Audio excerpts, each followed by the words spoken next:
with that, do you see Texas turning blue? I see Texas getting closer and closer, being split down the middle. Used to your swing would probably be a 20-25% difference, positive for the conservatives, but now it's getting closer to 8 to 10%. So the trend is going that way. It's going to take quite some time. But yes, I mean, with the onslaught of people moving in, come here with seeking the no state income tax, seeking the freedoms and the more affordable housing and the affordable living. We have a kind of a saying around here: "Welcome to Texas. Check your politics at the gate." And so people keep asking me about when the next election is. I said, when I decide to retire, I guess. I don't know. That's awesome. Oh my God. Is it safe to say they don't have you on the payroll? Yeah, well, yeah. I keep telling them, the mayor of Fern's mansion needs fixing up. I had AC problems. I said, we're going to have to raise taxes here in town because I got to have, I don't have a helicopter or anything. So I don't know what's going on with these citizens, but Daddy needs nice things. That's right. Actually, our guy that passed away, who actually, it was kind of like for him to get together and just kind of, remember him, and it's only been a short time, but it was kind of nice, the guys that work with him and stuff like that. So, and he was a young guy, and it's very, it just hurts your heart really bad when that happens, and you never want to see that. You never want to see that in anybody, especially officers that have to deal with this 24/7, because your job doesn't end when you come home. It's still going in your head all day long. I ran a campaign against the BLM movement, not because I'm against Black lives. I couldn't be Right. I couldn't be more pro-Black, pro-Latino, pro-American, pro-everyone, right? Right. There's no way in the world that I would go against the idea that is being branded by the BLM. What I was against was the political violence. Right. And I was against the fact that our local leaders in the city of Portland and in the metro area, in Clackamas County, Washington County, they weren't protecting us. When did you first realize that you were this brilliant patriot, that you had this inside of you? Oh my goodness. Well, I mean, I was always brought up with love of country, and my dad, when I was younger, would bring me to political events, and he himself has tried to run for office, and he's always been really involved. So I always had an interest in politics. I'm not going to have my clients do it. I don't think that's good on their respiratory system, putting all that pressure while they're working out. Because of the lockdowns, I had to shut down my studio. So I've had to go to in-home training. Mm-hmm. So it's been up to my clients. And so far, none of them have required it. Okay, so this is a big rule in our house. It's been the rule since my husband got out of the academy. Under no circumstance are you allowed to keep anything bottled up inside. I want to know everything. From talking to other Leo wives, I was hearing, I was warned about divorce rates and fighting and depression. And so that's something I've always left it completely open to my husband. I want to know everything, the good, the bad, and the ugly, because I feel like that's how we support them. I want him to unload on me, and my husband does. He tells me everything. Yeah. And I listen to it, and I'm supportive, and I hope he feels that, because I want to make sure that he knows he's never alone in anything. It just gets crazy where there be shootings or whatnot. And so if I didn't have Second Amendment rights, that's where it comes down to, is I don't feel like I'd have the proper tools necessary to protect myself versus someone or a criminal that had something that I couldn't level out the playing field, essentially. We got to stop complaining and sitting and watching TV, and we have to get involved. And so that's what I was doing. I was going to rallies, and it was positive and it was fun. And so many people in the summer were they really wanted community, you know what I mean? And unity together and be on this fight for what's right, because we recognize the lies in culture, the lies in politics, and what's at stake. Our freedoms are at stake, they're after our children, right? Right. And so we have to be a voice in the darkness. And in order to do that, we have to discern the truth, right? And it comes from our God-given rights that are not given to us by the government. messaging and dissemination of it, and how you can, as long as you repeat it and you repeat it, people are going to believe it. And you repeat it enough and you repeat it loudly, and to a point where it took over our entire lives for the last year. You know, it doesn't matter if it's correct information or not. It doesn't matter if it's inconsistent. It was about what is being said now, and why aren't you doing it, or why aren't I doing it? You know, people don't want to pay attention to it or not. We are in good versus evil, and no matter what happens, you have to continue to use your voice. You have to continue to use your voice and be active any way you can, while being peacefully, never being violent. Hopefully, it never goes to that point, and I don't stand for that. So hopefully, you know, we can turn things around, and hopefully everybody can start waking up.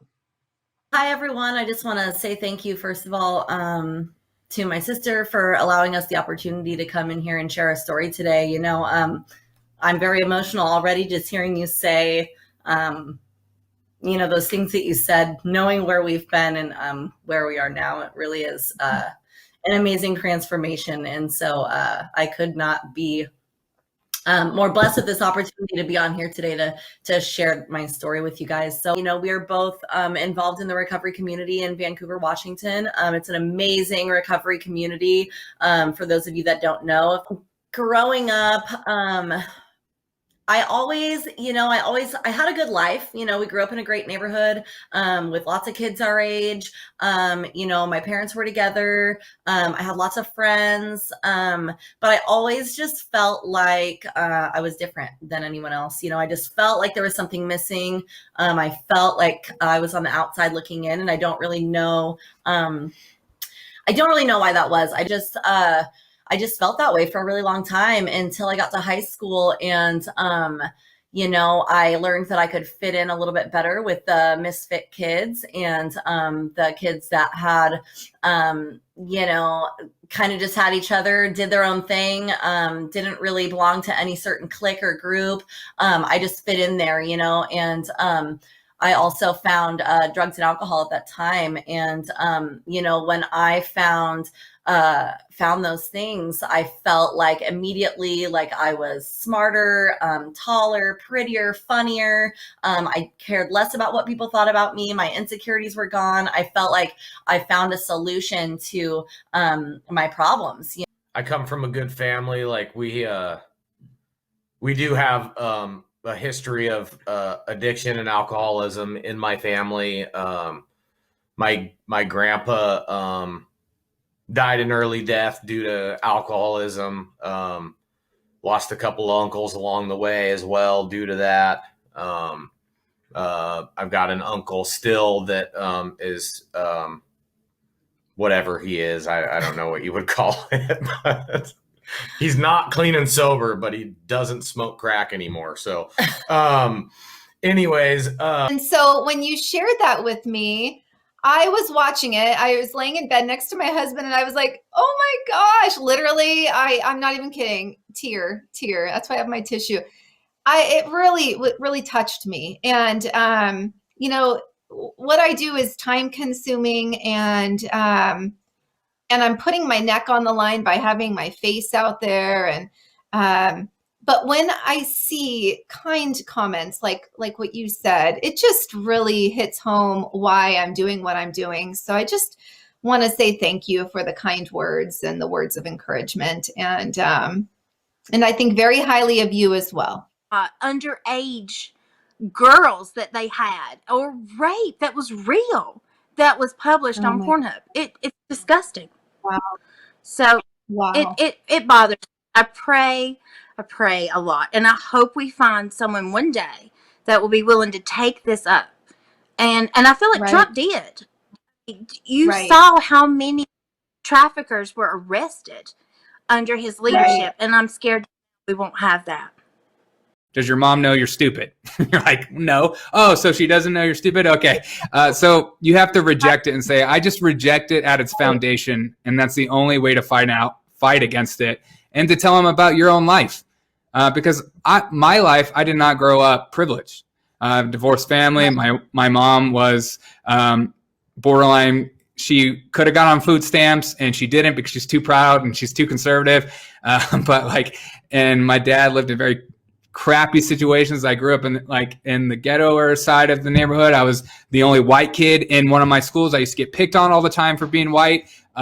So I experienced racism firsthand, and that's not in the critical race agenda. That doesn't make sense. That doesn't fit in their category. So getting to know people and telling people your story is the way to go. But yeah, parents are nervous.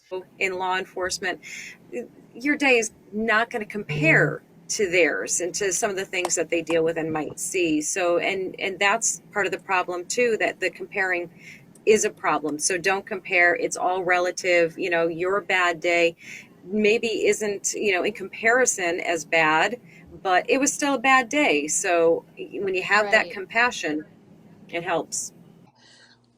Who kill especially black babies, because she will see me as a weed of life that I need to be eliminated. I mean, it was great to be around like-minded people like myself, even though I was only black, but they still welcomed me with open arms, because that's why I like being around pro-life people and patriots who are pro-life, pro-God, and pro-gun. They had a really good point of China doesn't have this PC problem that we have. They don't have this woke culture issue that we have. They promote masculinity on a much greater level than what we do in the United States. And so it's not an issue in other countries. It's just an issue here in the U.S. And I want to talk about dating in the Los Angeles area as an Asian conservative. I knew that I was a conservative, like straight up. Like I admitted to myself, like I'm a fucking conservative. Like I admitted that to myself when I turned 25 or 6, right?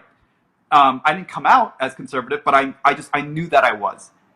So, but even when I admitted to myself that I was a conservative, I knew how hard it would be for me to date as a conservative, or if people knew I was conservative in Los Angeles. So even on my dating apps, I didn't say anything about politics. And sometimes I would, if they asked me what my thoughts were on Trump or whatever, like I would lie and you know, like a coward, I would pretend that I was a liberal just to get some pussy. So, You should have seen Juan's face. So that went on for a couple of so that went on for a couple of years, because I'm a young guy in my 20s, and like who doesn't, you know, but once I turned 27, I think, so here's once I'm 28, I got this like, and the more obviously over the years I just became more and more and more conservative. Like I felt this, like, it's cliche and corny to say, but it was like a true emptiness. Like when I would go on Instagram and Instagram's algorithm would suggest like different political accounts to me, and those political accounts would post the pictures of like their family on a ranch, mom, dad, daughter, son, and it's just them, a family unit on a ranch somewhere with this. Like I found myself like, you know, this word gets used often, but I don't think people really understand what I felt. A longing for that. It was so drastic, the change in me, and so I couldn't do it anymore. So on my dating apps, I needed to filter out anybody that doesn't match my values and beliefs for marriage materials. So on all my dating apps, I openly stated that I'm a conservative in the first sentence. Right? Literally right now, my dating apps, the opening sentence is a proud conservative, patriotic, Second Amendment, country music, fuck yeah, like stuff like that, right? That's total horseshit. I see both sides. That was not there before she got kicked out. And you know what? Charlie Kirk follows me. I've talked to him personally on Instagram. So that's BS. That's not true. Not that you're doing bad reporting, but you know, I've talked to Charlie Kirk, and you see my content, so you can't tell me that you know what I mean? Like that's so hypocritical and just covering their behind on the way after the fact. You know what I mean? So yeah, they were dead wrong for doing that. My conservative husband felt the same way you did. He didn't like it. Cray, but you know, now we're friends forever. But Brandon, let's dive into it. You have been around. You've been travel nursing through this pandemic. I like to say plandemic, but I'll leave it there. Once I just caught someone's question there. They asked me if those patients died from COVID-19 or a car accident. I'm assuming he's referring to or whatever injury they came in with. So what I saw in Orange County, COVID-19 was the hair that kind of pushed them over the edge. They had a lot of other stuff going on with them, diabetes, morbid obesity. COVID-19 was that hair that kind of pushed them over the edge and caused the landslide. Suspecting white male went to an ATM to get a few bucks out, and then some maniac person walks in and splits his head open with a hatchet, right in the middle of New York City, the financial district, where there's tons of cops and security. But the guy almost got killed. He didn't die, thankfully. But at the same time, the crime is so out of control here that people's quality of life is being crushed. At the same time, he wants to fine business owners $2,000 if they don't ask their loyal customers to see their vaccine cards. And it's just, it's just they give people Mets tickets if they show up for a court hearing. That's like worse penalty than going to jail, going to a Met game, if you think about it. I did not know about that. They are literally giving Mets tickets if you show up. Yeah. Oh my gosh. Talk about pandering. If they show up for your court hearing, they give you Met tickets. Okay. Creators want to know what the trick is to staying afloat while they're trying to shut us down.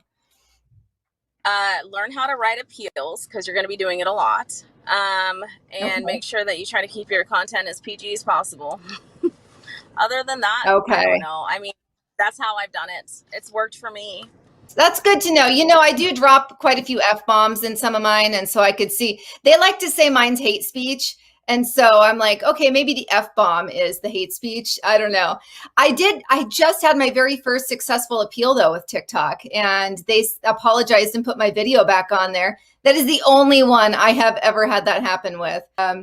Okay, so I have to circle back around with you on your song though, because I know, so your father served in the military, right? My dad served in the Air Force. Yes, ma'am. In the Air Force. Now, was he your inspiration for Mr. Red, White, and Blue, or what really inspired you to write that? My daddy, Papa, was the inspiration for my new patriotic single, American Made. 3-star General Leroy Sisco, myself, we give a home away to a combat veteran or a Gold Star family. When the national anthem played, Kirsten, it was a very different look in his eye than everybody else in the room. So I grabbed my guitar, I put my strap around my shoulder, and started walking around the arena. As I'm walking around, I ended up just start strumming. Hold on a second. Yes, I was hoping you busted out. So I'm excited. I started walking around, and it's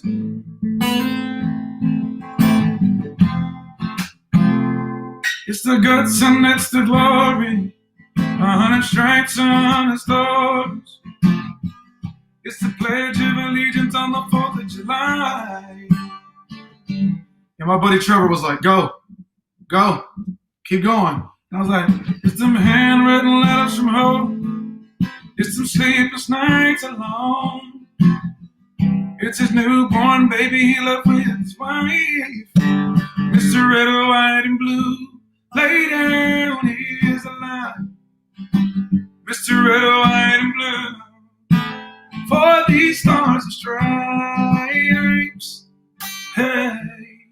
The Hispanic vote is so crucial in the United States. I feel like there's a lot of power within the Hispanic community.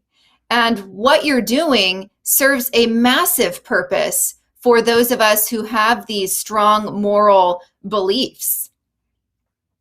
Right, exactly. And we believe that the Latino vote is the most important vote in America because it can completely change the tide of America, because they are so conservative and they really do believe in the constitutional values that we have, but for some reason they're tricked into voting for the left, these socialist and super liberal ideals. And so, yeah, it's really, really important. We really believe that it's the most important movement in America to keep our conservative values, to keep our Constitution intact. And if we can just slowly but surely educate them and let them know that, conservatives aren't the demons that the left makes them out to be. I mean, really, it's a really, really good marketing ploy that the liberal left has instigated in order to trick Latinos into voting for the left. Yeah, Washington State has 8 million people roughly. 4 million of those live in 2 counties around Seattle, Pierce and King County. Those 2 counties are blue. Most of the rest of the state is red. Even northern coastal areas are red. Southern coastal areas are mixed. They're purple. And central and eastern are all red except for Spokane. And Spokane's fairly small percentage of the number. However, you take King, Pierce County, and Spokane, and you have a majority. There's no way to get around it. The rest of the cowboys and the farmers, they're like the Eastern Oregon cowboys and farmers. They're left out. It has to be in your heart to want to be able to help people. And there is a difference between good and bad cops because of that, because some put a badge on every day and walk out the door and you think that they should be respected. And that's not how it works. Respect is earned, definitely. It is how you speak to people. It's not how you want to be treated, but it's how you treat others. I had a weird head issue one night, and I never have head issues, and it was kind of like a vertigo experience. And then it went away the next day, but a week later I woke up and my peripheral vision was gone and my right eye, and it was just like, man, that's kind of weird. But my body felt fine, everything felt fine. But then that night my head started to hurt, had a little pressure in it, not crazy. And typically I'd take an Advil or do something, my headaches go away, but it didn't do anything. Next day my head felt worse, and this was a Wednesday now.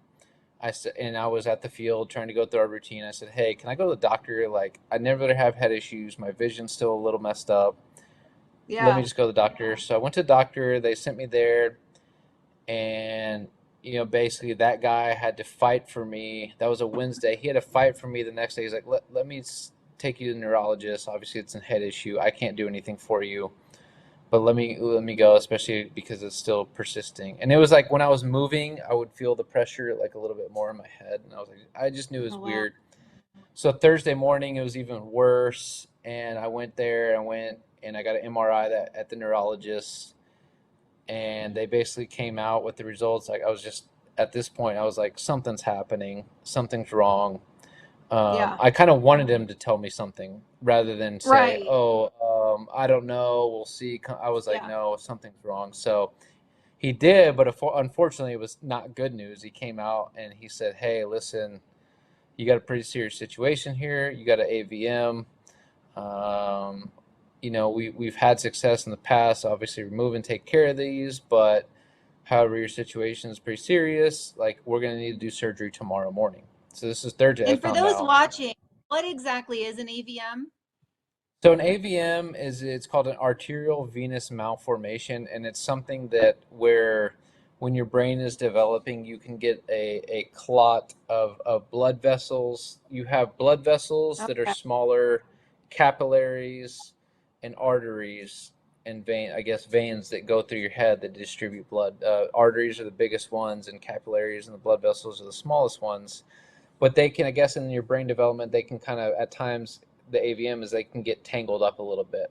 They're not always 100% an issue, I think, and they're not always super detrimental. But when they get tangled up, that can either stop one or clog one or do something, and it can swell up, and so one of them can burst, or it can be an issue for sure. Best brain surgeon in the world for AVMs. He's a rock star. He's popular. His name's Dr. Robert Spetzler. And he was literally going to China the very next day, and he was going to be gone for a few weeks. Oh, wow. And so the timing of even my symptoms was crazy. And the fact that I was injured, I was only in Arizona because my shoulder was hurting at the time. And so that's the only reason that I was right down the street from this hospital and this guy. So there was a lot of crazy coincidences that were just lining up that ended up putting me at the right place, right time. And he did the surgery next morning. It was great and successful. And I was able to leave the hospital 3 days later. And my only rehab was to just rest. And the rest has been history. I had a checkup a couple months later, and they said, you're 100% good to go. One way with one part of it, Right. And so different with the other part of it. Right. Again, I am all for vaccinations. I just think it's the right way to go. But if you were okay not to be vaccinated when months ago when they needed you, right? Well, how can you just become the opposite today? Exactly. It's seriously. What are How the odds? hilarious is Oh that my video? God. Did you see? You can tell that it was 6 years ago. It was like, be as tan as you possibly can, hair as black as you can, like Jersey chic, man. I my love God. it. Oh my gosh, that was great. That is fantastic. Can you show us your book one more time? That is out. Yes. I know we can get it on So, Amazon. Well, there's the yep, image it's up called there. Targeted. You can get it on Love it. Amazon. It's the same price. However, if you buy it through my website, I will press it and sign it and send it out personally.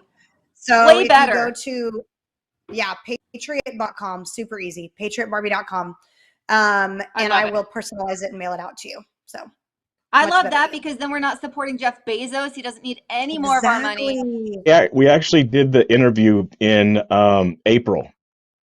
Okay. They flew me out to DC for a day, and I did the interview there in a like a condo, and they had all their lights set up and everything.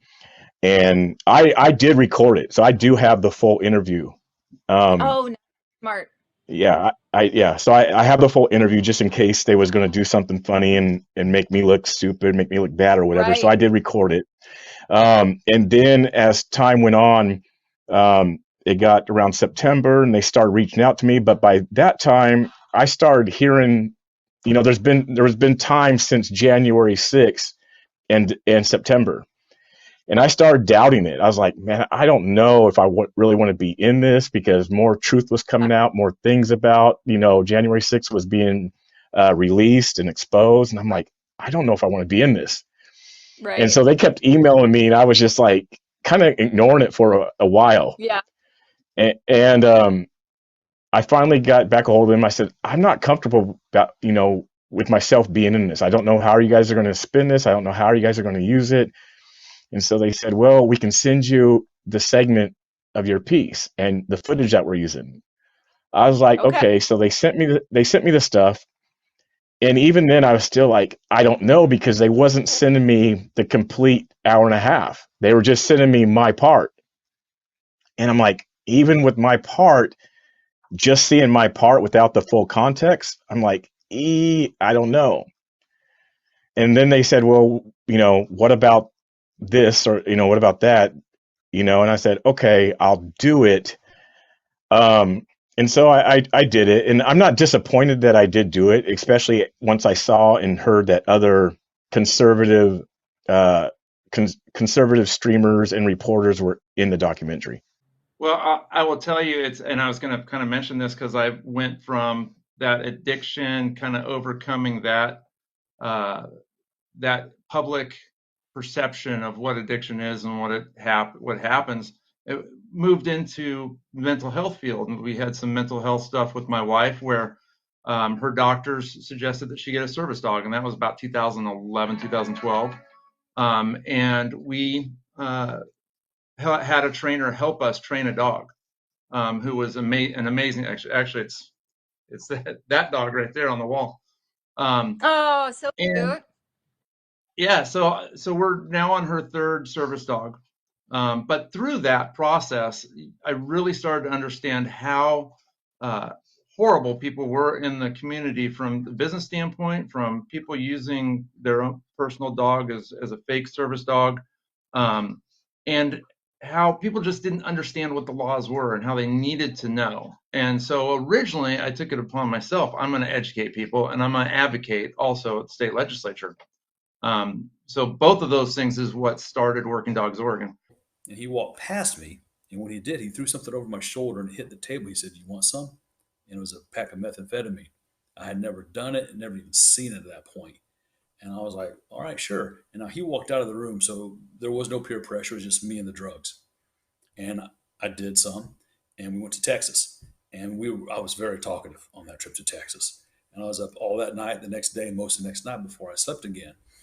And then I didn't touch it for like 6 months. And at this time, I was the height of my physical training in martial arts. I was cut, I was toned, I was looking good, I was feeling good, I was doing good. So I had no reason to go back to drugs. And then it was like 6 months later, I did it again. And then it was not 5 months later, I did it. And then the time got shorter and shorter in between the time I did it. And then before I knew it, I was not going to martial arts anymore. I wasn't working out. I was just doing drugs. And I met a whole new group of friends who had a different attitude, a different style. They were into heavier music. They were into different ways of doing drugs, intravenous, different things like that. And I found out I liked this lifestyle of the heavier music and the heavier attitude because I played bass guitar as well. I had my long hair, like I mentioned, and I would just play and sling. We'd get loud. He played drums, and that's what we did. And before long, I didn't have a guitar because I hawked it for drugs. So okay, so what are next steps for you guys? Is it moving slowly, or is it something where you can put it to bed soon? No, you know what? We're prepared for this to drag out for a very long time. The people suing us have spared no expense, with their resources. They've got upwards of 20 attorneys. They have multiple nonprofits funding the lawsuit. They have one of the largest, if not the largest, law firms in the world. The judge that we're assigned to is appointed by Obama, and he recently overturned there was a lawsuit. The Department of Justice sued the state of Texas for the heartbeat bill that Texas led the way with. The judge that it was assigned to overturned the heartbeat bill abortion ban and made abortions temporarily readily available again until the Fifth Circuit Court of Appeals struck it down and it appealed to the Supreme Court, which is where it is now. And we see, everybody expectantly watching that. The judge that overturned the heartbeat bill is the judge we're assigned to. So we are prepared. Yes, we are prepared to take the same course through the legal system. How did you fare during the lockdowns in 2020? I'll just stop there. That's really top of mind for me. I want to jump right in. How did that play out for you? Yeah, I mean, personally and professionally, it was a whirlwind. One moment you're meeting together with people, and then you're told you can't meet anymore. So that was a real whirlwind for us and our leadership team, and we had to adjust. We had to shift from being in person and doing what we normally do to completely shift online and incorporate technology and different things in order to continue to connect with people and keep getting the message out. And what was most difficult during that time is after a short amount of period, my job was no longer available due to finances with COVID. They had to let me go. And so that shifted everything for me and my family that eventually led to what we're currently doing now with Hope for Today. For lack of a better word, when the U.S. is brought up, is like, Canada's a really nice apartment over top of like a bowling alley. Like there's just so much noise and chaos going down there. And it's like, honestly, I know I'm on a right-wing podcast right now, or right-wing show, but I don't see the difference between the left and the right wing in the U.S. It's the same. The Democrats and the Republicans at the top level are the same political party. It seems like it's the same thing. It's just they're all corporate backed.